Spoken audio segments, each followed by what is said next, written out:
Assalamualaikum warahmatullahi wabarakatuh. Perkenalkan, nama saya Nur Ain Bagustari dari kelas 2B. Ingin menyelesaikan, di sini saya ingin menyelesaikan tugas dan mata kuliah psikologi pembelajaran matematika, yaitu dampak positif dan negatif pembelajaran daring. Pembelajaran pada saat ini. Dalam keadaan seperti saat ini, semua pelajar dan mahasiswa dituntut agar bisa memaksimalkan penggunaan teknologi sebagai alat bantu mereka melakukan pembelajaran online. Mereka harus bisa memanfaatkan kemajuan teknologi yang saat ini sangat maju dan berkembang dan harus mengaplikasikannya ke dalam metode pembelajaran online. Adapun media yang biasa digunakan dalam pembelajaran online, yaitu seperti Zoom, Google Meet, Google Classroom, grup WhatsApp, e-learning, dan media pembelajaran lainnya. Dari beberapa media tersebut, tentunya ada dampak positif dan negatif bagi penggunanya. Sebagai contoh yaitu penggunaan e-learning dalam pembelajaran online. Di sini saya akan menjelaskan tentang dampak negatifnya, yaitu ada ancaman putus sekolah. Anak berisiko putus sekolah lantaran terpaksa bekerja demi membantu perekonomian keluarga. Yang kedua, penurunan capaian belajar. Dinas Pendidikan menemukan adanya perbedaan akses dan kualitas selama pembelajaran jarak jauh. Yang ketiga, tanpa sekolah. Anak berpotensi menjadi korban kekerasan rumah tangga yang tidak terdeteksi oleh guru. Yang keempat, keterbatasan gawai dan kuota internet sebagai fasilitas penunjang belajar daring. Yang kelima, anak berisiko kehilangan pembelajaran atau learning loss. Yang keenam, anak kurang bersosialisasi. Yang ketujuh, kesulitan memahami sistem yang ada di e-learning. Yang kedelapan, adanya batasan waktu yang disetting oleh pendidik dalam pengumpulan absensi di e-learning. Kesembilan, adanya tuntutan dari pendidik agar menggunakan e-learning secara maksimal. 10. Berubahnya peran seorang pendidik yang awalnya dituntut untuk menguasai teknik pembelajaran yang konvensional. Di masa pandemi ini, tenaga pendidik dituntut untuk memahami dan mengimplementasikan pembelajaran menggunakan ICT. Selanjutnya, bagi peserta didik yang rumahnya berada di wilayah tidak strategis, maka akan kesulitan dalam mengakses e-learning karena membutuhkan internet yang stabil.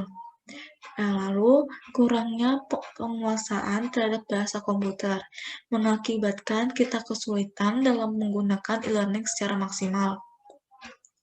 Dan yang terakhir, peserta didik bisa frustasi jika tidak bisa mengakses e-learning dengan maksimal, karena itu bisa berpengaruh terhadap nilai mereka nantinya. Lalu di sini ada dampak positifnya, yaitu 1. Meningkatkan partisipasi keaktifan peserta didik. Kedua, meningkatkan kemampuan belajar mandiri peserta didik.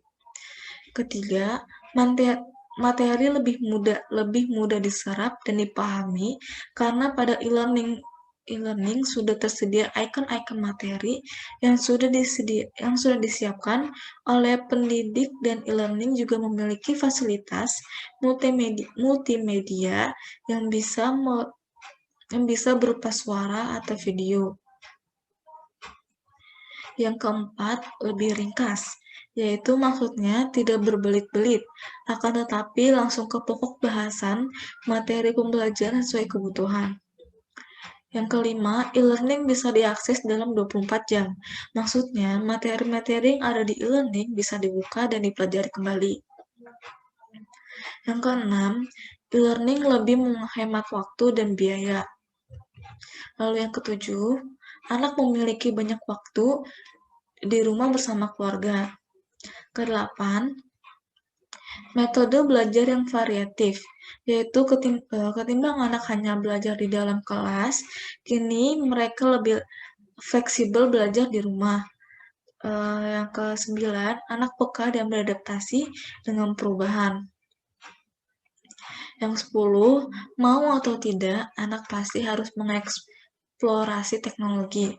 Yang 11 atau yang terakhir, sebagian anak merasa nyaman belajar dari rumah karena tidak ada yang merisak.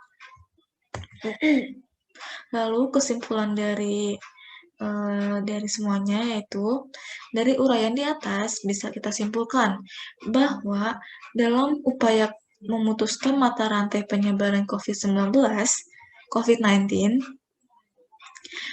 kita harus menjalankan kebijakan pemerintah yang berlaku, terutama dalam lingkungan pendidikan. Kita harus melakukan kegiatan belajar mengajar secara online atau daring. Pembelajaran daring sudah sangat efektif untuk dilakukan di saat keadaan seperti saat ini. Adapun dampak positif dan negatif dalam pembelajaran daring menggunakan e-learning, kita harus bisa menyikapinya dengan bijak. Meskipun kita kadang merasa frustasi dan lelah karena kurang menguasai bahasa komputer dan sistem yang digunakan dalam media e-learning. Sekian dari saya, kurang lebih mohon maaf. Wassalamualaikum warahmatullahi wabarakatuh.